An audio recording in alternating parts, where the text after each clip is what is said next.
Hello everyone, Triple here, and welcome to the first episode of Super Metroid. I've been playing this game for so long now, and it's honestly become one of my favorite games. The whole feeling of isolation and exploration is just so well done here, and I figured why not make a playthrough on this. Like you can see, I have two games that are already started, because, well, I'm not new to this game. I've played it a ton, but so I'm gonna do things a little differently. But the way that this game treats its story and Metroid is in captivity. The galaxy is at peace. The way that this game kind of forces you in the right direction is so awesome. I first battled the Metroids on planet Zebes. It was there that I foiled the plans of the space pirate leader Mother Brain to use the creatures to attack the galactic civilization. I'm gonna do a bit of story here because I don't know what else to do here. I next fought the Metroids on their homeworld, SR-388. I completely eradicated them except for a larva, which after hatching followed me like a confused child.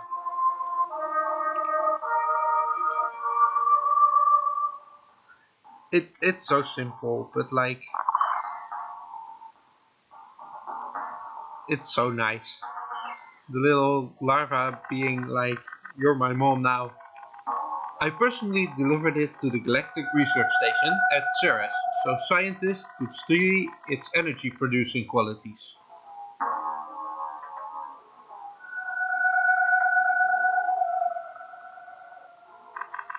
This is, by the way, this is all the story you're gonna get in the game itself. The scientists' findings were astounding. They discovered that the powers of the Metroid might be harnessed for the good of civilization. So they basically just extract power from the Metroid to power their cities. Satisfied that all was well, I left the station to seek a new bounty to hunt. But I had hardly gone beyond the asteroid belt when I picked up a distress signal. Ceres station was under attack. And here we get right into it.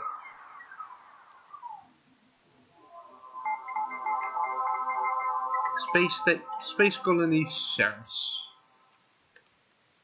And as we come down here,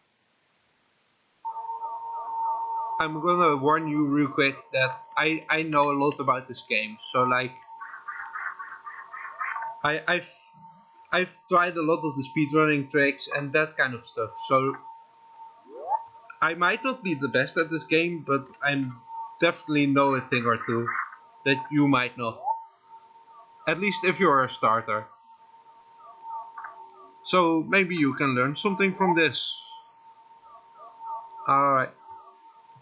They are dead.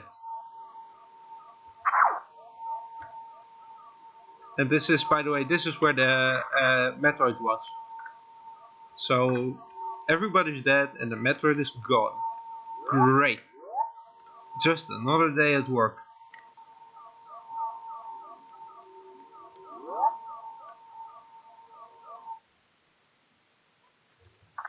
And here he is.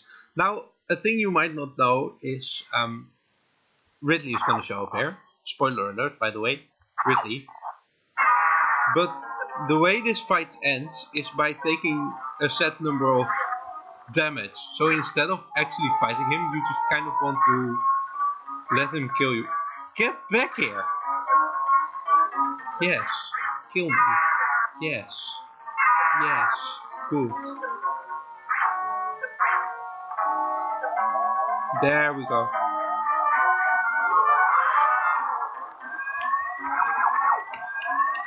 And now we need to get out of here, because the place is gonna blow. Which, this timer is so long if you know what you're doing. I died here once at one of my first runs, but once you know what you're doing, it kind of gets way too easy.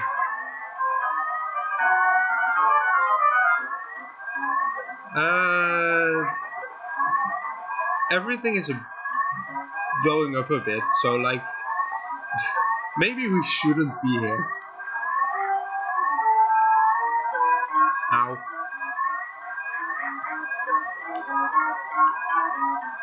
And we made it out. I'm sorry, by the way, if the game audio is a bit loud. I hope I can edit it to be good. And now, for some reason, we go to Planet Sabbath.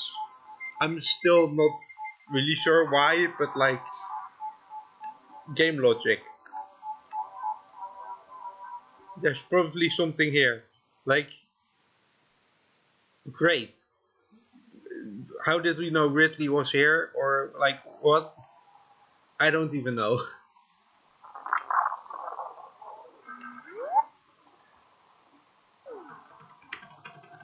So, at this point, you get dropped here without any. This is the genius part of this game. You just get dropped here without knowing what to do or where to go. And it's just handled so well because like there's actually nothing here, and you see little holes which you can't fit in, and like there's so much to like find, but like there's nothing actually here. Like you can fit in anywhere basically. This door on the opposite side you can open, and it's so well done. Also, I don't know how to moonfall, so I just usually do this.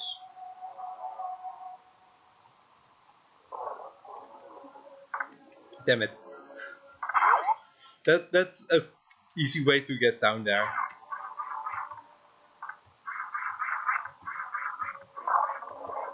Alright. Now we go down here, and this is the part you probably, if you know Metroid, you probably recognize this part specifically. Because it's like the most well-known start ever. Because we get Morph Ball here. And Morph Ball is like Samus's most defining ability. Because now Samus can be small. What are you looking at? Stop looking at me. Now we're supposed to go down here and like blow this up and then go through, but like we could also just jump out. Like I don't even why.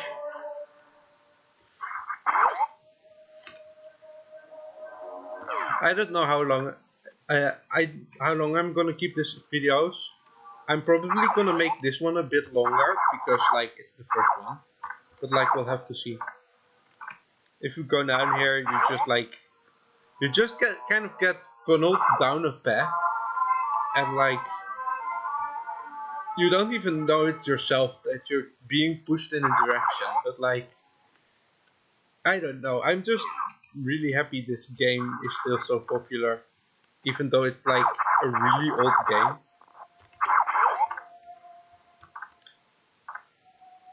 I know I can go in there, but like I'm actually gonna do a bit of a speedrunning strat.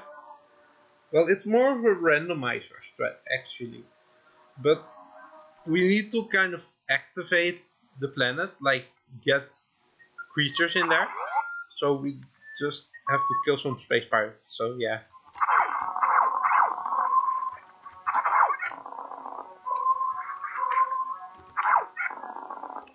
Oh, he died before he could get us.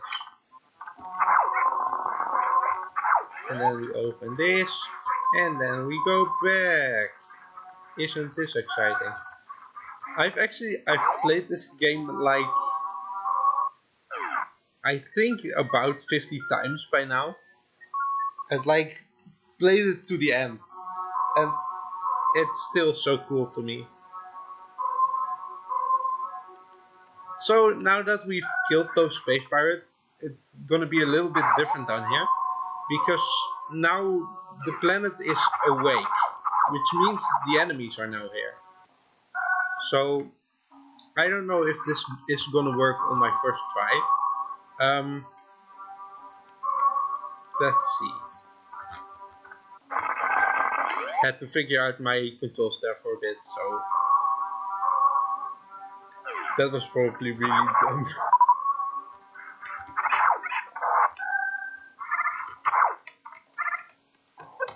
Damn it. It's always best if it doesn't work after a few times to just reset the room, because that first swoop he does is like the perfect chance to get boosted into that energy tank, which I'm just kind of trying to get out of fun. There we go. That's like one of my favorite tricks in this game, just because of how small it actually is. It's just like he knocks you back into it. Because you're not supposed to get that one yet. It's usually just out of reach. And now that we have everything down here, we can actually move up.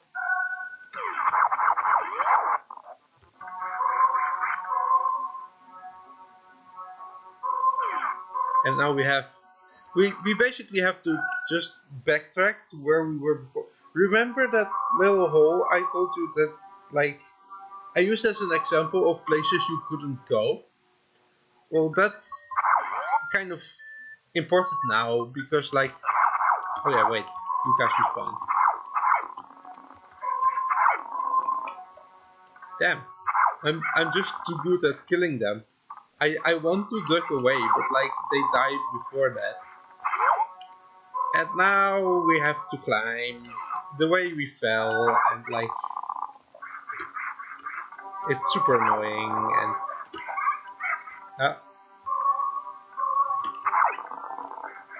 you can just kind of wall jump from these blocks, and like I found it to be way quicker than actually trying to do this normally, because like it skips such a big part of the platforms.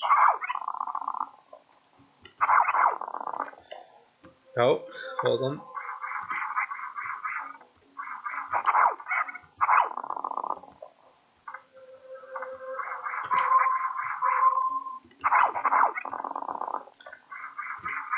Oh, and if you mess up, you can actually just fall all the way back down. So it's pretty annoying to actually try to do this. So I usually just stick to the one tactic I know, which is the wall jump. Like the wall jump is actually, nobody tells you that you can wall jump, and it's really, really useful at times.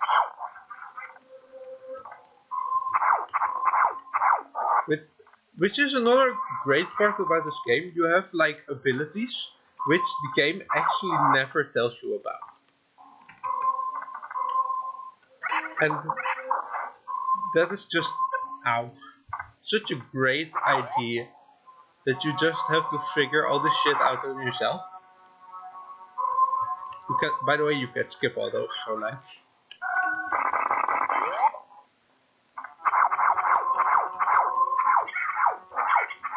Oh, that was a lag spike.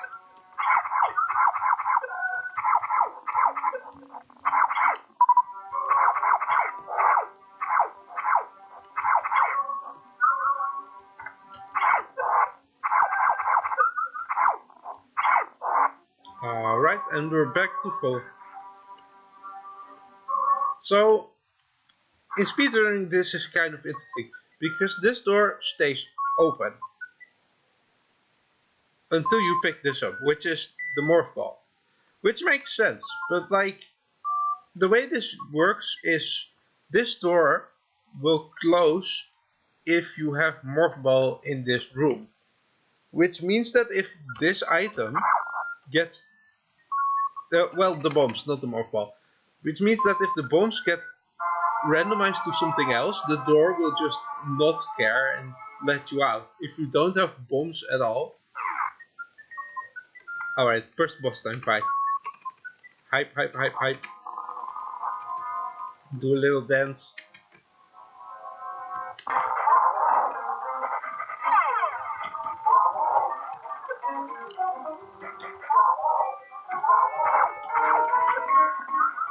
Damn. No rocket pickups.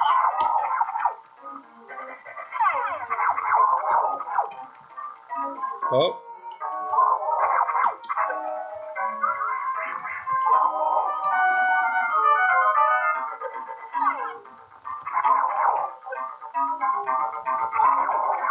Alright. This guy actually, once you know his patterns and you know you can roll under there, he stops becoming so tough. So like, he's very scary at first, but like, it doesn't really matter. And now we have the bombs, which we can also use to infinite bomb jump.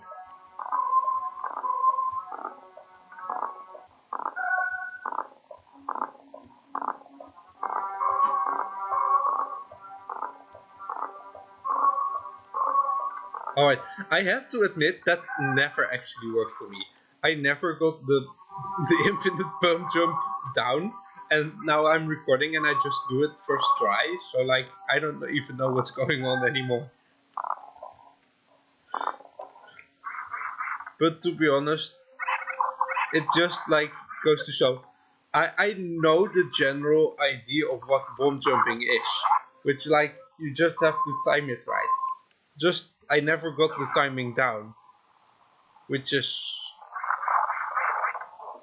fairly cool that I'm doing it now. Anyway, I think that's where I'm gonna leave this episode because like the ship is a save point. So I hope you all enjoyed this, and I'm probably gonna do more of this because like I said, this game is awesome. If you have a way to play it, I definitely would, and I hope to see you all around.